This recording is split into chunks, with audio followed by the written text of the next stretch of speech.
청운하 씨 야담에 오신 걸 환영합니다. 구독, 좋아요 한번 눌러주시면 큰 힘이 됩니다. 그럼 오늘도 재밌는 야담 함께 들어볼까요? 꽃가마는 어디 있소? 이게 대체 무슨 꼴이오? 분이의 친정어머니가 부들부들 떨며 소리쳤습니다. 혼례날 신부를 태우러 온 것은 꽃가마가 아니었습니다.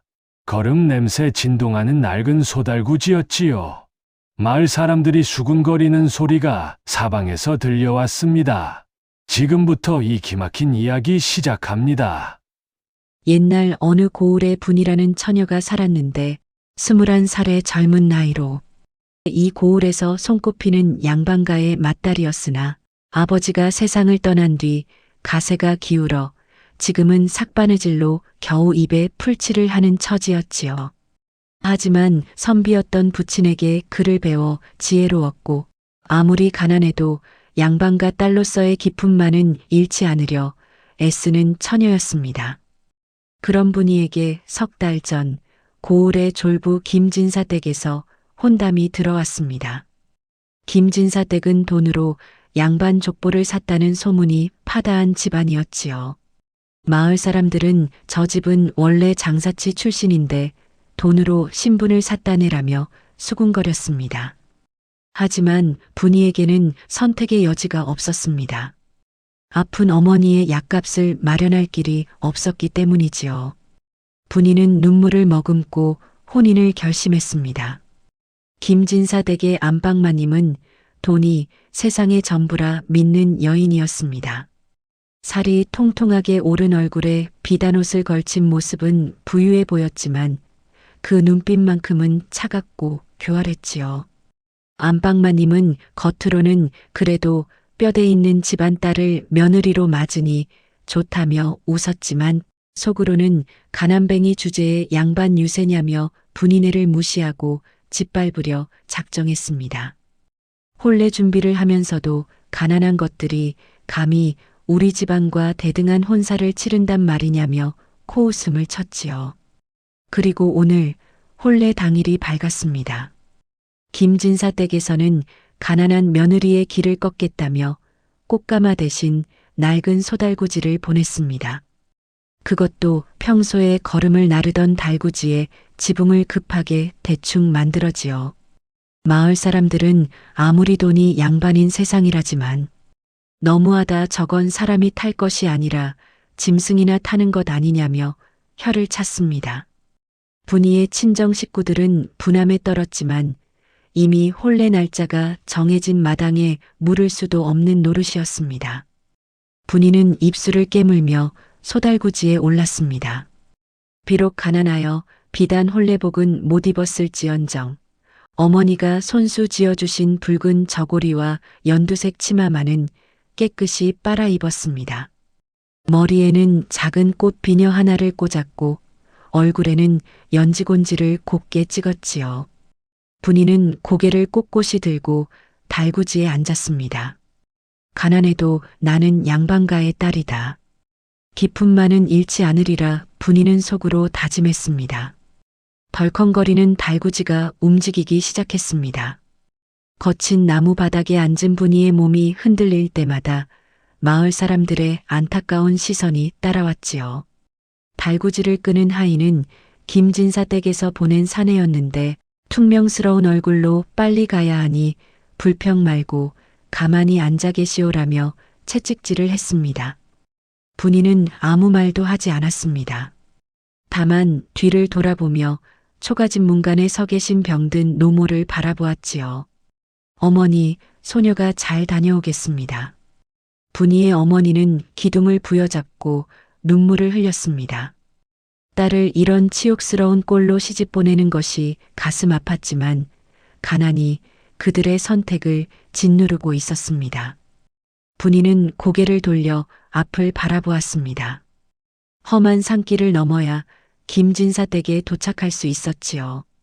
달구지는 덜컹거리며 고갯길로 접어들었습니다.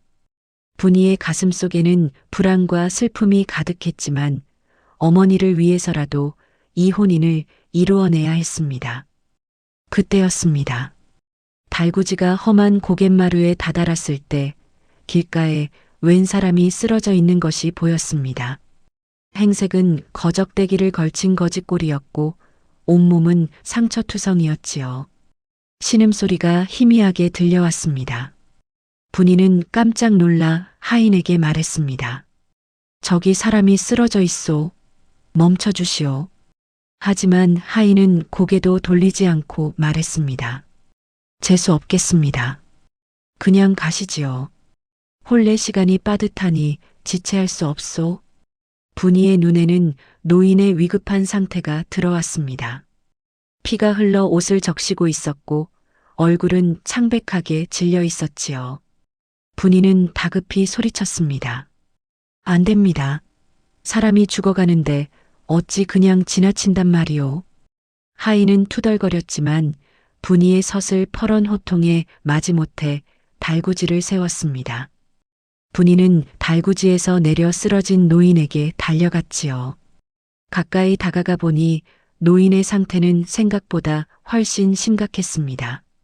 온몸은 피투성이었고 얼굴은 심하게 부어올라 눈조차 제대로 뜨지 못하고 있었습니다. 옷은 누더기가 되어 있었고 몸에서는 피냄새와 흙먼지가 뒤섞인 냄새가 났지요. 분이는 노인의 손을 잡고 불러보았습니다. 어르신, 어르신, 정신 차리세요. 노인은 희미하게 눈을 떴습니다. 그 눈빛에는 고통과 두려움이 가득했지요. 노인은 떨리는 목소리로 중얼거렸습니다. 물 한 모금만. 분이는 급히 주변을 살폈습니다. 다행히 몇 발자국 떨어진 곳에 작은 개울이 흐르고 있었지요. 분이는 치맛자락을 걷고 개울로 달려가 두 손으로 물을 떠왔습니다. 노인의 입에 조심스럽게 물을 흘려 넣어주니 노인은 간신히 물을 삼켰습니다. 사실 이 노인은 보통 사람이 아니었습니다. 한양에서 정의품 판서를 지낸 이대감이라는 분이었지요. 나이는 60을 훌쩍 넘겼고 평생을 청렴하게 살아온 덕망 높은 관리였습니다. 흰 수염이 가슴까지 내려오고 평소에는 위험 있는 품새를 지녔던 분이었습니다.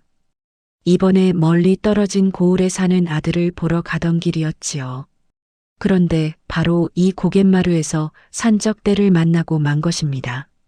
산적들은 이 대감의 옷과 노잣돈을 모조리 빼앗았습니다. 저항하려던 이 대감을 몽둥이로 사정없이 두들겨 패고는 늙은이 주제에 돈을 숨겼느냐며 발길질까지 했지요. 이 대감은 정신을 잃고 쓰러졌고 산적들은 그를 길가에 내팽개친 채 사라졌습니다.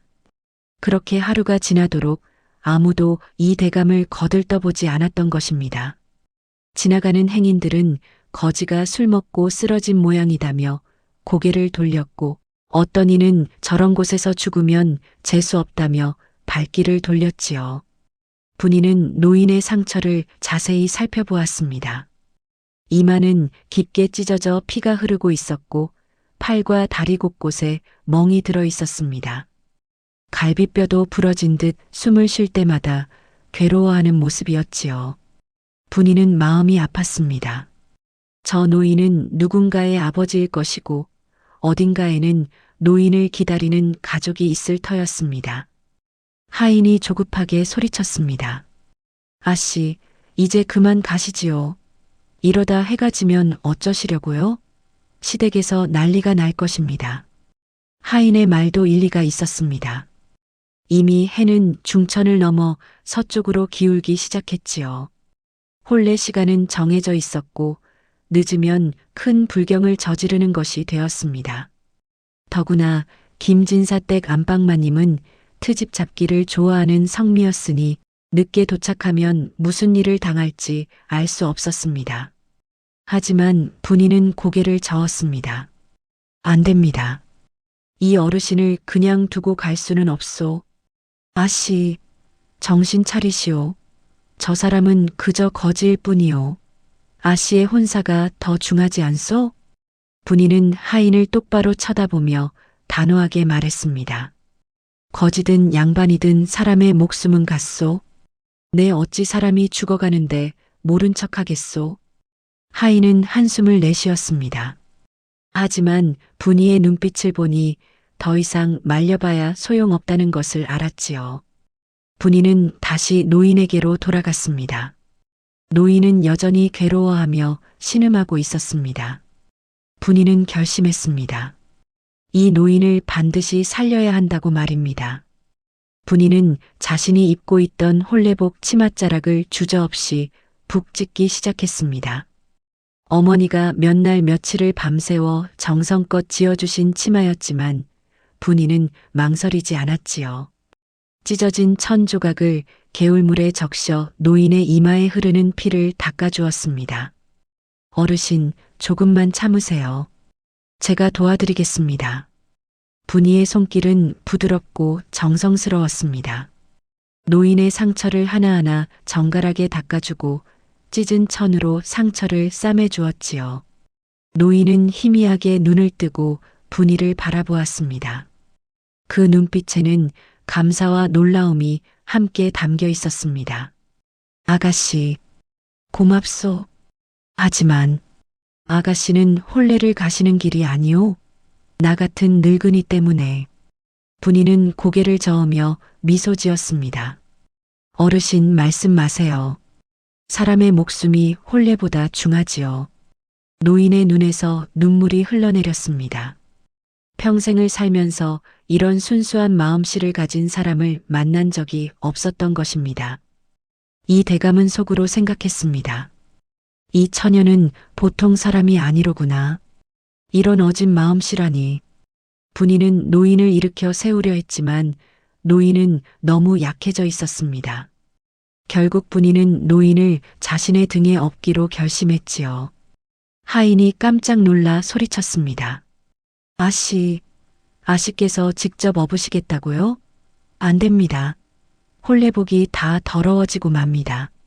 분이는 이미 노인을 등에 업고 있었습니다. 옷은 다시 빨면 되지만 목숨은 다시 살릴 수 없소. 분이는 노인을 등에 업고 일어섰습니다. 노인의 몸무게가 분이의 가냘픈 어깨를 짓눌렀지만 분이는 이를 악물고 걸음을 옮겼지요. 홀레복 치마는 이미 찢어져 너덜너덜했고 하얀 저고리에는 노인의 피가 묻어 붉은 얼룩이 생겼습니다. 하지만 분이는 개의치 않았습니다. 어르신, 조금만 참으세요. 곧 의원에 도착할 겁니다. 분이의 목소리는 떨렸지만 결연했습니다. 노인은 분이의 등에서 희미하게 중얼거렸습니다. 아가씨, 미안하오. 나 때문에. 혼사가. 말씀 마세요, 어르신. 혼례는 다시 치를 수 있어도 목숨은 하나뿐이지 않습니까? 분이는 험한 산길을 내려가기 시작했습니다. 돌부리에 발이 걸려 비틀거릴 때마다 노인이 떨어질까봐 더욱 힘을 주어 업었지요. 꽃씨는 금세 벗겨져 분이는 맨발로 길을 걸어야 했습니다. 날카로운 돌과 가시덤불이 발바닥을 찔렀지만 분이는 멈추지 않았습니다.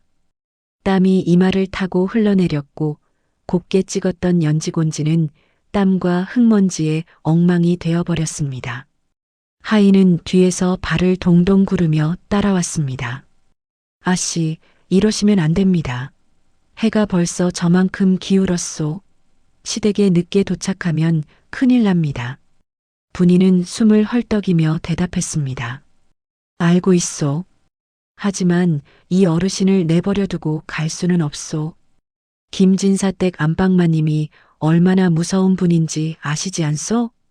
혼례 시간을 어기면 무슨 봉변을 당할지 모릅니다. 분이는 걸음을 멈추지 않았습니다. 하인의 말이 틀린 것은 아니었습니다. 분이도 김진사댁 안방마님이 얼마나 까다롭고 모진 성격인지 익히 들어 알고 있었지요. 혼례 준비 과정에서도 안방마님은 가난한 것들이 감히 우리 집안과 대등하게 구느냐며 온갖 트집을 잡았습니다. 예단을 보낼 때도 이게 뭐냐, 누더기 아니냐며 비웃었고 혼례 날짜를 정할 때도 우리 편한 날로 정하겠다며 분인의 집안의 의견은 묵살해버렸지요. 그런 안방마님이 신부가 혼례 시간을 어기고 늦게 도착한다면 어떤 반응을 보일지는 뻔했습니다. 아마도 이 불경한 년아, 감히 어디라고 늦게 오느냐며 호통을 칠 것이고 어쩌면 혼사를 파기해버릴지도 모르는 일이었습니다. 그렇게 되면 분인의 집안은 더욱 큰 공경에 처하게 될 것입니다. 혼례 준비에 들어간 빚은 어떻게 갚을 것이며 병든 어머니의 약값은 또 어디서 마련한단 말입니까?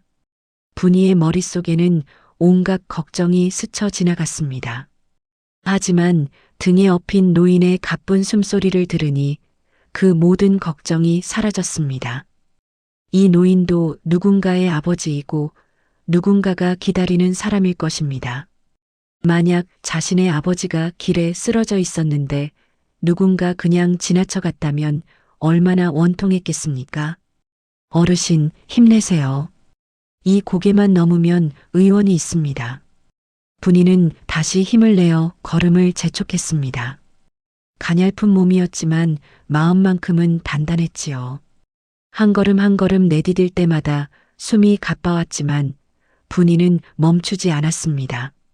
무릎이 후들거리고 등에서는 땀이 비 오듯 쏟아졌습니다. 치맛자락은 진흙투성이가 되었고 머리에 꽂았던 작은 꽃 비녀마저 어디론가 떨어져 버렸지요. 드디어 산기슭에 있는 작은 마을이 보이기 시작했습니다. 그곳에는 박 의원이라는 분이 사는 초가집이 있었습니다.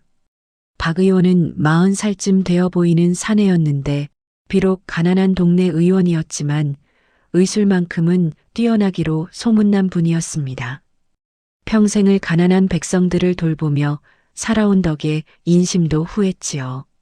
분이는 박 의원의 집 앞에 당도하자마자 큰 소리로 외쳤습니다. 의원님, 의원님 계십니까? 사람 살리십시오. 박 의원이 황급히 문을 열고 나왔습니다. 피투성이 노인을 업은 신부 차림의 처녀를 보고 깜짝 놀랐지요. 이게 무슨 일이요? 어서 안으로 들어오시오. 분이는 박 의원의 도움을 받아 노인을 방 안으로 옮겼습니다. 노인을 조심스럽게 누이고 나니 분이의 다리가 후들거렸습니다. 온몸에 힘이 하나도 남지 않았던 것이지요.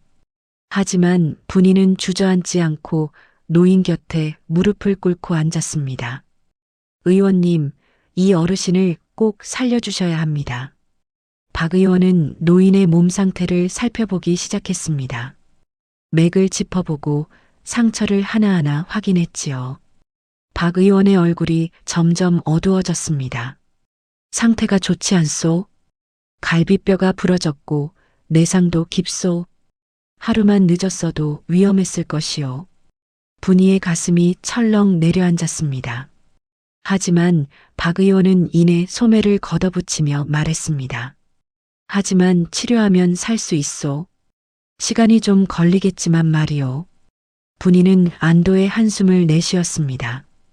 박 의원은 약재를 꺼내 다리기 시작했고 상처에 바를 고약을 준비했지요. 분이도 옆에서 거들며 도왔습니다.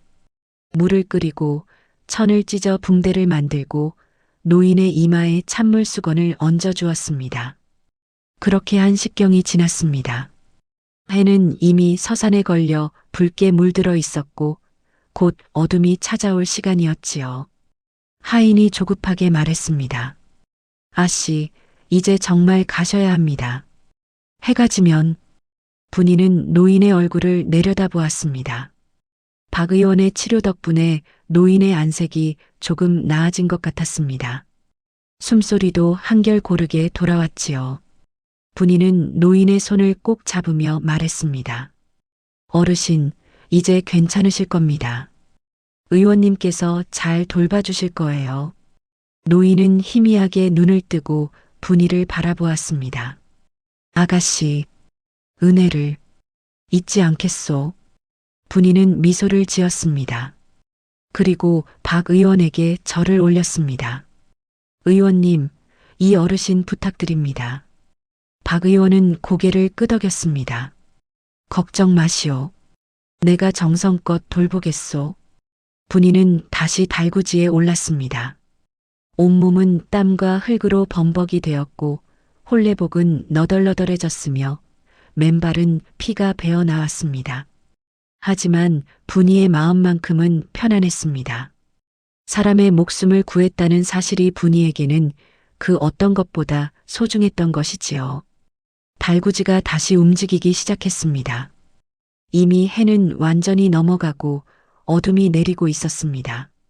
김진사 댁에 도착할 때쯤이면 밤이 깊어 있을 것입니다. 분이는 각오했습니다. 무슨 봉변을 당할지 모르지만 후회는 없다고 말입니다.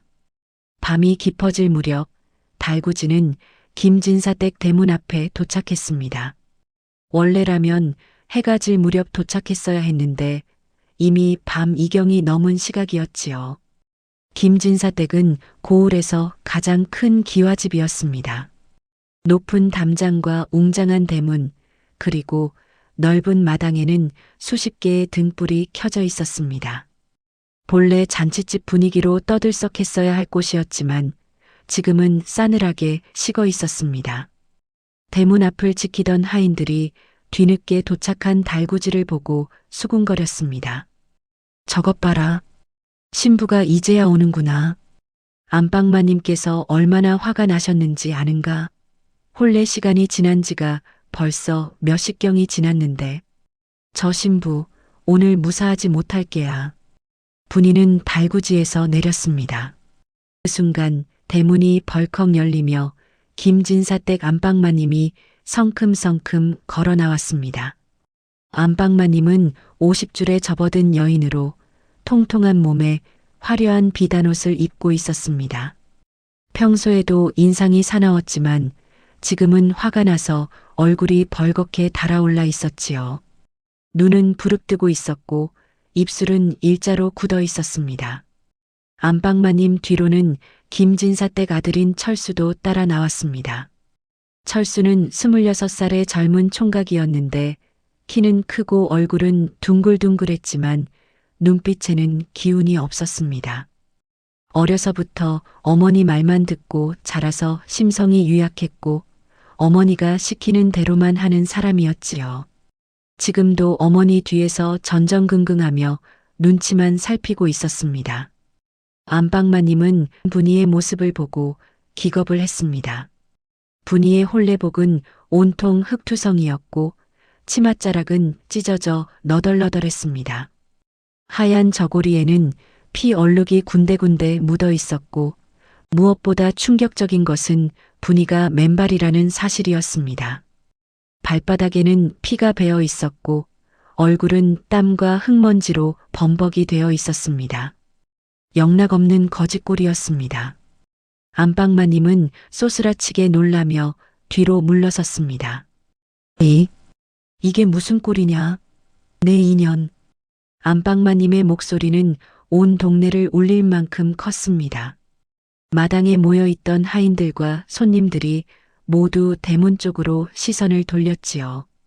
분이는 황급히 무릎을 꿇고 절을 올렸습니다. 어머님 송구합니다. 오다가 죽어가는 노인을 만나 구하느라 늦었습니다.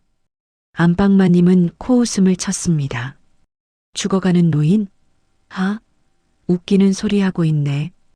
혼례날 신부가 길에서 거지나 주워 담고 놀아났다는 소리냐? 어머님 정말입니다. 산적에게 당해 쓰러진 노인을 그냥 지나칠 수가 없어서. 닥쳐라. 내 주제에 감히 어디라고 변명을 늘어놓느냐. 안방마님은 분이를 향해 손가락질을 하며 소리쳤습니다. 주변에 모인 사람들도 분이를 바라보며 수군거리기 시작했습니다. 저것 봐라. 정말 거짓골이구나. 혼례날 신부가 저게 무슨 꼴이람? 분명 무슨 부정한 일을 당하고 온 게 틀림없어. 안방마님은 분이를 위아래로 훑어보며 비웃었습니다. 내가 길에서 무슨 짓을 하고 왔는지 내가 알게 뭐냐? 거지랑 놀아났는지 산적 놈들한테 당했는지. 분이는 황급히 해명했습니다. 어머님, 그런 것이 아닙니다. 정말로 쓰러진 노인을 의원에게 데려다주고. 시끄럽다. 내 그 더러운 입 다물지 못할까? 안방마님은 분이의 말을 끊어버렸습니다. 그리고 뒤에 서 있던 철수를 돌아보며 소리쳤습니다. 철수야, 너도 저것을 보거라. 저런 것이 내 며느리가 될 뻔했단다. 철수는 고개를 숙이고 아무 말도 하지 못했습니다. 어머니의 화난 모습이 무서웠던 것이지요. 안방마님은 다시 분이를 향해 소리쳤습니다. 감히 여기가 어디라고 그런 흉한 몰골로 들어오느냐? 혼례 시간도 어기고 부정까지 타고 와서 우리 집안을 더럽히려 드느냐? 어머님, 제발 말씀 좀 들어주십시오. 저는 정말 듣기 싫다. 내 그 부정한 입에서 나오는 말은 한마디도 듣고 싶지 않다. 안방마님은 하인들을 향해 손짓을 했습니다. 여봐라. 당장 소금을 가져와 이 부정한 것을 쫓아내라. 하인들이 황급히 부엌으로 달려가 소금 자루를 들고 왔습니다. 그리고 분이를 향해 소금을 뿌리기 시작했지요. 하얀 소금 가루가 분이의 머리 위로, 얼굴 위로, 온몸에 뿌려졌습니다. 분이는 눈을 감고 그 모욕을 견뎌야 했습니다. 안방마님은 팔짱을 낀 채 냉정하게 말했습니다. 가난뱅이 주제에 양반 행세를 하더니 결국 본색을 드러냈구나. 내 같은 것이 우리 집 며느리가 될 자격이 없다. 당장 꺼져라. 어머님, 꺼지라고 했다. 다시는 이 집 근처에 얼씬도 하지 마라. 대문이 쾅 하는 소리를 내며 굳게 닫혔습니다. 분이는 꽁꽁 닫힌 대문 앞에 주저앉았습니다. 밤하늘에는 달빛이 차갑게 내리쬐고 있었습니다. 분이는 고개를 들어 하늘을 바라보았습니다. 눈물이 주르르 흘러내렸지요. 억울했습니다. 사람을 구했을 뿐인데 왜 이런 모욕을 당해야 하는지 이해할 수 없었습니다. 하지만 분이는 울음을 참았습니다. 여기서 주저앉을 수는 없었습니다. 집으로 돌아가야 했습니다. 병든 어머니가 걱정하며 기다리고 계실 테니까요. 분이는 천천히 일어섰습니다. 맨발로 먼 길을 걸어야 했지만 분이는 고개를 꼿꼿이 들었습니다. 비록 혼사는 깨졌지만 양반과 딸로서의 자존심만큼은 지키고 싶었던 것입니다. 분이는 달빛을 따라 친정으로 향하는 길을 걷기 시작했습니다. 그 뒷모습은 처량했지만 어딘가 당당해 보였지요. 분이는 맨발로 밤길을 걸어 친정으로 돌아왔습니다. 새벽동이 트기 전 초가집 문을 열고 들어서니 병든 어머니가 등잔불을 켜놓고 기다리고 계셨지요. 어머니는 너덜너덜한 옷을 입고 맨발인 딸을 보고 깜짝 놀라 벌떡 일어났습니다. 분아, 이게 무슨 일이냐? 왜 혼례복이 저 모양이고 발은 왜 맨발이냐? 어머니의 목소리는 떨렸습니다. 분이는 어머니 품에 안기며 그간의 일을 모두 털어놓았습니다. 길에서 쓰러진 노인을 구했던 일, 혼례 시간을 어긴 일, 그리고 김진사댁 대문 앞에서 쫓겨난 일까지 낱낱이 말했지요. 어머니는 딸의 이야기를 들으며 눈물을 흘렸습니다. 아이고, 불쌍한 내 새끼. 착한 일을 하고도 이런 봉변을 당하다니. 어머니는 가슴을 치며 통곡했습니다. 분이는 어머니의 손을 꼭 잡으며 위로했습니다. 어머니, 울지 마세요. 저는 괜찮습니다. 하지만 어머니의 눈물은 멈추지 않았습니다. 딸이 착한 마음씨 때문에 이런 고초를 겪었다는 사실이 가슴 아팠던 것이지요. 더구나 이제 혼사는 완전히 깨졌고 혼례 준비에 들어간 빚은 어떻게 갚아야 할지 막막했습니다. 날이 밝자 마을에는 금세 소문이 퍼졌습니다. 좁은 마을이라 입에서 입으로 전해지는 속도가 빨랐지요. 우물가에서, 장터에서 사람들이 모이는 곳이면 어디서든 분이 이야기가 오르내렸습니다. 글쎄, 김진사 댁으로 시집가던 분이가 쫓겨났다지 뭔가. 그것도 혼례날 밤에 대문 앞에서 말이야. 얼마나 창피했겠어. 내가 들은 바로는 말이야. 오다가 산적 소굴에 들어갔다 왔다더군. 아니, 거지를 업고 놀아났다는 소문도 있던데? 어쨌든 혼례 시간을 몇십경이나 어겼다지. 신부가 밤늦게 도착했다니 그것도 거지꼴로 말이야. 저런 바보 같은 년을 봤나? 혼례날 신부가 길에서 거지나 주워 담고 놀아나다니. 사람들의 말은 갈수록 과장되고 왜곡되었습니다. 처음에는 쓰러진 노인을 구했다던 이야기가 어느새 산적들과 어울렸다. 거지와 놀아났다는 식으로 변해갔지요. 분이가 길을 걸으면 사람들은 수군거리며 손가락질을 했습니다. 저것 봐라. 김진사 댁에서 쫓겨난 분이야. 이제 시집가기는 다 글렀겠지. 어느 집에서 저런 년을 며느리로 삼겠어? 가난한 주제에 양반 행세하더니 결국 본색을 드러냈구나. 분이는 고개를 들고 걸었습니다. 비록 사람들의 손가락질이 따가웠지만 분이는 자신이 한 일을 후회하지 않았습니다. 사람의 목숨을 구한 것은 당연한 일이었고 그것이 잘못되었다고 생각하지 않았지요. 친정어머니는 날이 갈수록 걱정이 깊어졌습니다. 혼사가 깨지면서 빚은 늘어났고 마을 사람들의 손가락질은 계속되었습니다. 어머니는 밤마다 한숨을 쉬며 눈물을 흘렸지요. 분아, 이제 어쩌면 좋으냐? 내 시집은 어떻게 보내고? 분이는 어머니를 안심시켰습니다. 어머니, 걱정 마세요. 저는 후회하지 않습니다. 사람의 도리를 다하고 쫓겨났으니 부끄러울 것이 없습니다. 하지만 세상 사람들이 너를 욕하는구나. 사람들이 뭐라 하든 상관없습니다. 제가 한 일이 옳다는 것을 저는 알고 있습니다. 분이의 목소리는 담담했지만 단호했습니다. 어머니는 딸의 그런 모습을 보며 눈물을 닦았습니다. 비록 세상은 냉정했지만 딸만큼은 올곧게 자랐다는 사실이 자랑스러우면서도 안타까웠지요. 분이는 다시 삭바느질을 시작했습니다. 아침 일찍 일어나 밤늦게까지 바늘을 들고 옷을 지었습니다. 손가락에는 바늘에 찔린 상처가 가득했고 눈은 실을 꿰느라 충혈되어 있었지요. 하지만 분이는 쉬지 않고 일했습니다. 병든 어머니의 약값을 벌어야 했고 밀린 빚도 갚아야 했습니다. 고을의 부잣집 마님들은 분이의 솜씨를 알고 있었습니다. 비록 가난했지만 바느질 솜씨만큼은 고을에서 제일이었으니까요. 하지만 분이에 대한 소문이 퍼지면서 일감이 점점 줄어들기 시작했습니다. 그 집 딸한테 옷을 맡기면 재수가 없을 것 같아. 혼례날 쫓겨난 년이 만든 옷을 누가 입겠어? 일감이 줄자 형편은 더욱 어려워졌습니다. 하루 한 끼를 먹기도 힘들었고 어머니의 약값을 마련하기도 빠듯했지요. 하지만 분이는 절대 굽히지 않았습니다. 새벽부터 밤늦게까지 일하며 조금씩이라도 돈을 벌었습니다. 어느 날 분이는 장터에 실을 사러 갔습니다. 그곳에서 김진사 댁 하인들과 마주쳤지요. 하인들은 분이를 보고 킥킥거리며 비웃었습니다. 어이구, 저기 쫓겨난 신부가 오네.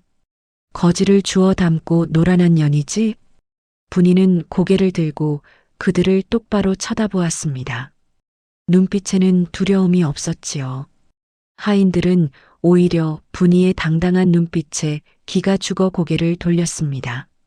분이는 장터에서 실을 사고 집으로 돌아왔습니다. 마음속에는 여전히 양반과 딸로서의 꼿꼿한 자존심이 살아있었습니다.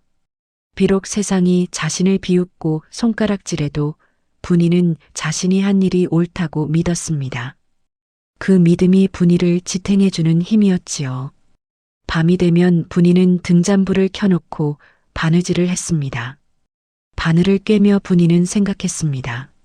언젠가는 이 고통도 끝날 것이다. 선한 일을 하면 복이 돌아온다고 아버지께서 말씀하셨지. 분이는 그 말을 믿었습니다. 비록 지금은 힘들지만 언젠가는 좋은 날이 올 거라고 믿으며 하루하루를 버텨냈습니다. 달빛이 창문으로 스며들었습니다. 분이는 바늘을 들고 묵묵히 일했습니다. 그 모습은 외로워 보였지만 어딘가 강인해 보이기도 했지요. 그렇게 석 달이 흘렀습니다. 분이는 여전히 삭바느질로 하루하루를 버티며 살았고 마을 사람들의 손가락질도 여전했지요. 하지만 분이는 묵묵히 자신의 길을 걸었습니다. 어머니의 병세는 조금씩 나아지고 있었고 그것만으로도 분이는 감사했습니다. 어느 가을날 아침이었습니다.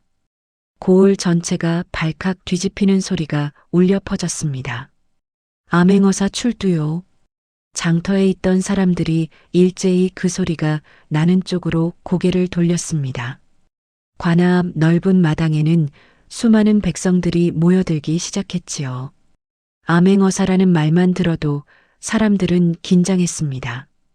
임금님의 밀명을 받고 지방을 돌아다니며 탐관 오리들을 벌하는 벼슬아치였으니까요.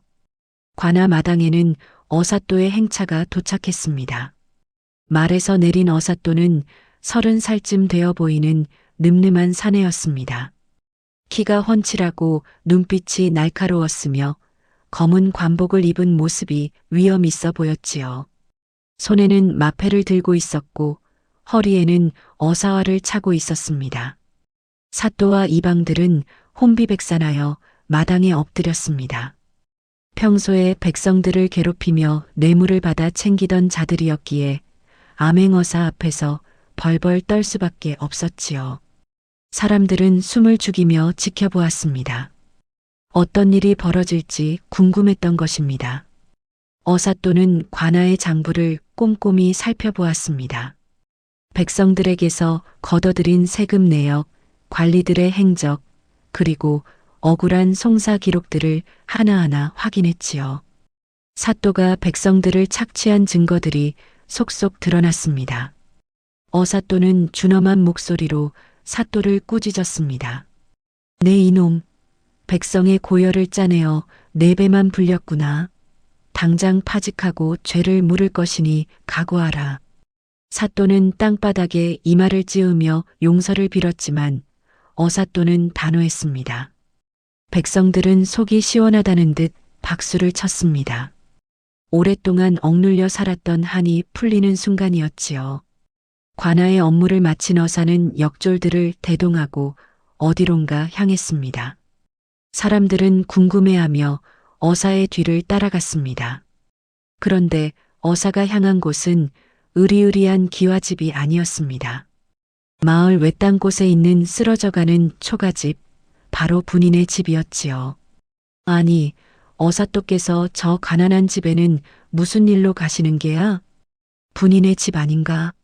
혹시 무슨 죄를 지었나? 마을 사람들은 수군거리며 분인의 집으로 몰려들었습니다. 김진사 댁에서도 소식을 듣고 황급히 달려왔습니다. 안방마님과 철수 그리고 하인들까지 일행을 지어왔지요. 안방마님은 분인애가 무슨 큰 죄를 지어 어사또가 직접 오셨나 보다며 속으로 쾌재를 불렀습니다. 분인의 좁은 마당에는 순식간에 사람들이 가득 모였습니다. 어사또가 초가집 문 앞에 서자 안에서 분이와 노모가 놀라 나왔습니다. 두 사람은 영문도 모른 채 떨리는 몸으로 마당에 엎드렸지요. 소녀는 아무 죄도 짓지 않았습니다. 분이의 목소리는 떨렸습니다. 어머니는 딸을 감싸며 어사께 애원했습니다. 어사또 나리, 저희 딸은 착한 아이옵니다. 무슨 일이 있어도 제가 대신 벌을 받겠습니다. 어사는 아무 말 없이 뒤를 돌아보았습니다. 그러자 어사의 뒤에서 비단옷을 입은 노인 한 분이 천천히 걸어 나왔습니다. 백발에 흰 수염을 길게 기른 노인이었는데 옷차림이 화려하고 품위가 있어 보였지요. 나이는 60을 넘겨 보였지만 걸음걸이는 의젓했습니다. 분이는 고개를 들어 그 노인을 바라보았습니다. 순간 분이의 눈이 커졌습니다. 그 노인은 바로 석 달 전 고갯마루에서 분이가 구해주었던 그 거지 노인이었던 것입니다. 하지만 지금의 모습은 전혀 달랐습니다. 깨끗한 비단옷에 옥으로 만든 가끈을 하고 있었고 허리에는 고급스러운 허리띠를 차고 있었지요. 노인은 분이 앞으로 다가가 인자한 미소를 지으며 말했습니다. 고개를 들거라 아가씨. 분이는 떨리는 목소리로 물었습니다. 저기, 혹시 그때 그 어르신이십니까? 그렇다. 내가 나를 기억하는구나. 주변 사람들은 무슨 일인지 몰라 웅성거렸습니다. 노인은 분이를 일으켜 세우며 말했습니다. 아가씨, 고개를 들고 나를 보거라. 내가 아니었다면 내 어찌 오늘이 있었겠느냐. 노인의 눈에는 눈물이 글썽였습니다. 어사가 앞으로 나서며 사람들에게 말했습니다. 여러분, 이분은 한양에서 정의품 판서를 지내신 이대감이십니다. 그리고 제 부친이시기도 하지요. 사람들은 깜짝 놀라 술렁거렸습니다. 저 노인이 정승 판서를 지낸 높은 분이라니. 안방마님의 얼굴이 하얗게 질렸습니다. 이 대감은 분이를 바라보며 말을 이었습니다. 석 달 전 나는 아들을 보러 가던 길에 산적을 만나 죽을 고비를 넘겼다. 그때 이 아가씨가 나를 구해주었지. 혼례를 가던 길이었는데도 나를 업고 의원에 데려다 주었지. 이 대감의 목소리는 떨렸습니다. 사람들은 숨을 죽이고 그의 말을 들었습니다. 이 아가씨는 혼례복을 찢어내 상처를 싸매 주었고 맨발로 험한 산길을 걸으며 나를 살렸다. 그 덕분에 혼례 시간을 놓쳐 시댁에서 쫓겨났다고 하더구나. 이 대감은 김진사 댁 쪽을 쏘아보았습니다. 안방마님은 사색이 되어 그 자리에 주저앉았지요. 자신이 쫓아낸 며느리가 정승 판서 댁의 생명의 은인이었다니. 이 대감은 분이의 손을 꼭 잡으며 말을 이었습니다. 아가씨, 내가 내 생명의 은인이다. 내가 아니었다면 나는 그 고갯길에서 죽었을 것이다. 분이는 황급히 고개를 저었습니다. 아닙니다, 대감마님. 그저 사람으로서 당연한 일을 했을 뿐입니다. 당연한 일이라고? 수많은 사람들이 나를 지나쳤지만 아무도 거들떠보지 않았다. 오직 너만이 혼례를 포기하면서까지 나를 구해주었다. 이 대감의 목소리는 감동으로 떨렸습니다. 주변에 모인 사람들도 숙연해졌지요. 이제야 사람들은 석 달 전 분이가 겪었던 일의 진상을 알게 되었습니다. 분이는 거지와 노란한 것이 아니라 죽어가는 사람을 구한 것이었습니다. 어사는 김진사 댁 쪽으로 걸어갔습니다. 안방마님과 철수는 벌벌 떨며 땅바닥에 엎드렸지요. 어사의 눈빛은 차갑고 준엄했습니다. 내 인연, 감히 고개를 들어 나를 보거라. 안방마님은 떨리는 목소리로 대답했습니다. 어사 또 나리 소녀가 잘못했습니다. 잘못했다고? 내가 무슨 죄를 지었는지나 알고 있느냐? 어사의 호통에 안방마님은 더욱 몸을 움츠렸습니다. 어사는 계속해서 말했습니다. 너는 사람의 목숨을 구한 선한 아가씨를 쫓아냈다. 그것도 혼례날 밤에 대문 앞에서 소금을 뿌리며 모욕을 주었지. 이것이 사람이 할 짓이냐? 용서해 주십시오, 나리. 제가 눈이 어두워 귀한 분을 몰라보았습니다. 안방마님은 땅바닥에 이마를 찌으며 빌었습니다. 하지만 어사는 냉정했습니다. 귀한 분을 몰라봐서 잘못이냐? 아니다. 내 죄는 사람을 사람으로 보지 않고 오직 돈으로만 판단한 것이다. 어사의 말에 안방마님은 할 말을 잃었습니다. 어사는 계속해서 꾸짖었습니다. 내 눈에는 오직 돈과 신분만 보였다. 가난하다는 이유로 사람을 짓밟고 선한 일을 한 사람을 부정하다고 몰아세웠지. 이것이 양반이 할 일이냐? 철수도 옆에서 벌벌 떨고 있었습니다. 어사가 철수를 쏘아보며 말했습니다.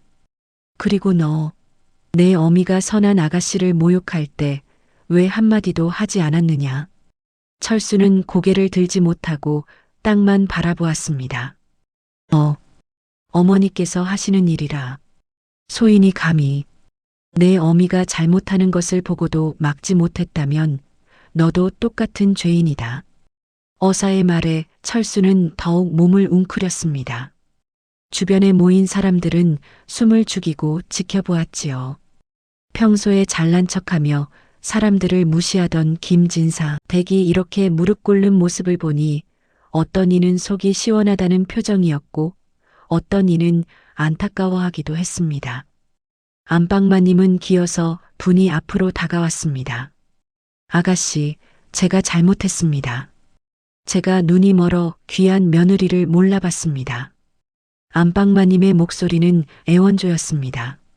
하지만 분이는 차분하게 대답했습니다. 어머님께서는 저를 귀에서 쫓아낸 것이 아닙니다. 가난하다는 이유로 쫓아내셨지요. 안방마님은 할 말을 잃었습니다. 분이의 말이 전곡을 찔렀기 때문이지요. 안방마님은 다시 애원했습니다. 아가씨, 제발 용서해 주십시오. 다시 우리 집으로 오십시오. 며느리로 모시고 잘 모시겠습니다. 하지만 분이는 고개를 저었습니다. 어머님, 저는 돌아가지 않겠습니다. 안방마님은 깜짝 놀라 분이를 쳐다보았습니다. 아가씨, 무슨 말씀을? 분이는 담담하게 말했습니다. 어머님께서는 제가 귀에서 다시 오라는 것이 아닙니다. 대감마님의 은인이기 때문에 오라는 것이지요. 그런 마음으로는 함께 살 수 없습니다. 분이의 목소리는 단호했습니다. 주변 사람들은 분이의 당당한 모습에 감탄했습니다. 가난해도 기품을 잃지 않는 모습이 진정한 양반의 자세였던 것이지요. 이 대감이 분이를 바라보며 미소 지었습니다.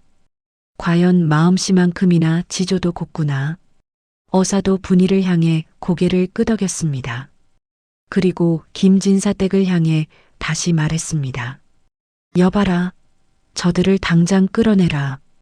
역졸들이 안방마님과 철수를 붙잡으려 하자 안방마님은 울부짖었습니다.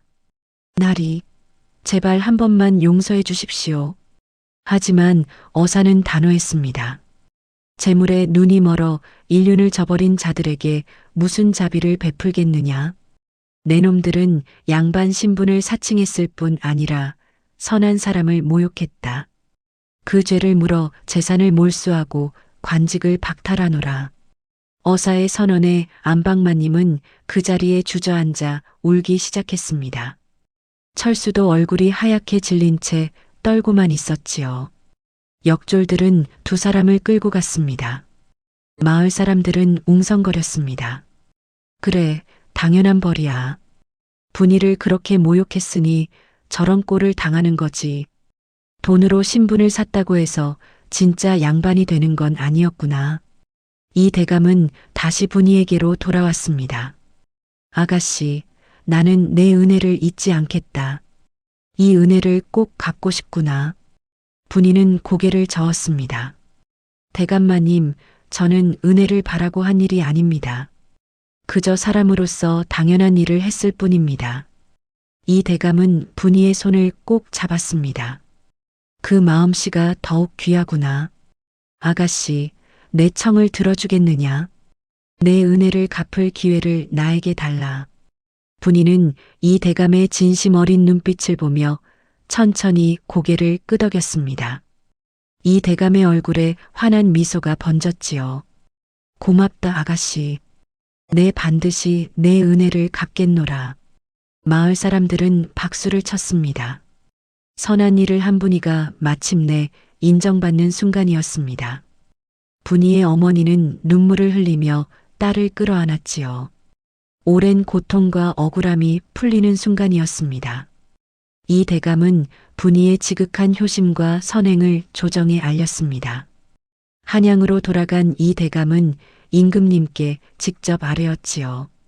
전하, 이번 행차에서 목숨을 구해준 선한 아가씨를 만났사옵니다. 혼례를 포기하면서까지 신을 구했으니 이런 지극한 마음씨를 가진 백성을 어찌 그냥 두겠사옵니까? 임금님은 이 대감의 말을 듣고 크게 감동했습니다. 그런 어진 백성이 있다니 과인이 마땅히 포상해야 하리라. 며칠 후 분인의 마을에 임금님의 사자가 도착했습니다. 온 마을 사람들이 모여들었고 분이와 노모는 떨리는 마음으로 마당에 엎드렸지요. 사자는 임금님의 교지를 펼쳐 읽었습니다. 선한 마음으로 사람의 목숨을 구한 분이에게 비단 100필과 쌀, 천석, 그리고 비옥한 땅 100마지기를 하사하노라. 분이와 노모는 믿을 수 없다는 표정으로 서로를 바라보았습니다. 마을 사람들은 환호성을 질렀지요. 몰락했던 분인의 가문은 하루아침에 명예를 되찾고 떵떵거리는 부자가 되었습니다. 쓰러져 가던 초가집은 헐리고 그 자리에 멋진 기와집이 들어섰습니다. 분이의 어머니는 좋은 약을 먹고 병이 완쾌되었지요. 분이는 받은 재물로 마을의 가난한 사람들을 도왔습니다. 끼니를 걱정하는 집에는 쌀을 나눠주고 병든 사람에게는 약값을 대주었지요. 사람들은 분이의 선한 마음씨에 감탄하며 칭송했습니다. 역시 분이 아가씨는 다르구나. 마음씨가 저렇게 고와서 복을 받은 거야. 한편 김진사댁은 몰락의 길을 걸었습니다. 어사의 명에 따라 재산이 몰수되었고 양반 신분도 박탈당했지요. 안방마님은 화병으로 알아누웠고 철수는 집안을 일으킬 능력이 없었습니다. 고을 사람들은 그들을 비웃었습니다.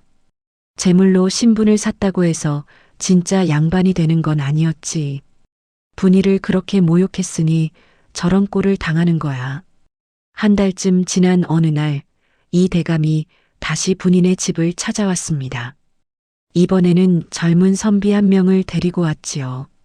선비는 28살쯤 되어 보였는데 키가 훤칠하고 눈빛이 맑았으며 단정한 옷차림에 기품이 넘쳤습니다. 학문이 깊고 인품이 훌륭하기로 소문난 인재였습니다. 이 대감이 분이에게 말했습니다. 아가씨, 이 사람은 내 조카 되는 선비일세. 이름은 준혁이라 하는데 어려서부터 학문에 정진하여 과거에 급제했지. 인품도 훌륭하고 장래가 촉망되는 인재라네. 분이는 수줍게 고개를 숙였습니다. 준혁도 분이를 바라보며 공손히 절을 올렸지요. 이 대감은 계속해서 말했습니다. 아가씨의 선한 마음씨를 듣고 준혁이도 아가씨를 꼭 만나고 싶다고 했다네. 혹시 아가씨만 괜찮다면 두 사람의 인연을 맺어주고 싶구나. 분이의 어머니는 기쁨에 눈물을 흘렸습니다. 딸이 좋은 배필을 만나게 되다니. 분이도 조용히 고개를 끄덕였습니다. 준혁의 맑은 눈빛에서 진심을 느낄 수 있었던 것이지요. 한 달 후 분이와 준혁의 혼례가 치러졌습니다. 이번에는 낡은 소달구지가 아니라 화려한 꽃가마가 분인의 마당으로 들어왔습니다. 붉은 비단으로 장식된 가마는 햇빛을 받아 찬란하게 빛났지요. 마을 사람들이 모두 모여 축하해 주었습니다. 분이 아가씨, 정말 축하합니다. 선한 일을 하더니 이렇게 좋은 복을 받는구나. 분이는 아름다운 혼례복을 입고 가마에 올랐습니다. 석 달 전 찢어지고 더럽혀졌던 그 혼례복과는 비교할 수 없을 만큼 화려했지요. 하지만 분이의 마음은 그때나 지금이나 변함없었습니다. 사람을 돕는 것이 옳다는 신념만큼은 여전히 굳건했던 것입니다. 준혁의 집안은 분이를 진심으로 환영했습니다. 시부모님은 분이의 손을 잡으며 말했습니다. 우리 며느리가 되어주어 고맙구나. 내 선한 마음씨를 익히 들었다. 우리 집안의 자랑이 되어다오. 분이는 행복했습니다. 준혁은 분이를 귀하게 여겼고 시부모님도 분이를 친딸처럼 사랑해 주었지요. 분이는 효성으로 시부모를 섬기고 마을 사람들을 계속 도우며 살았습니다. 세월이 흘러 분이와 준혁 사이에는 아이들이 태어났습니다. 아이들도 부모의 선한 마음씨를 닮아 자랐지요. 분인의 집안은 대대로 번창했고 사람들은 분이의 이야기를 대대로 전했습니다. 복은 베푼 대로 돌아오고 죄는 지은 대로 받는다네. 선한 일을 하면 반드시 좋은 일이 생긴다네. 마을 사람들은 분이의 이야기를 들으며 선행의 중요성을 깨달았습니다. 어려운 사람을 돕고 옳은 일을 하는 것이 결국 자신에게도 복이 된다는 교훈을 얻었지요. 분이의 이야기는 이렇게 오랫동안 사람들의 입에서 입으로 전해져 내려왔답니다. 그동안 시청해 주셔서 감사합니다.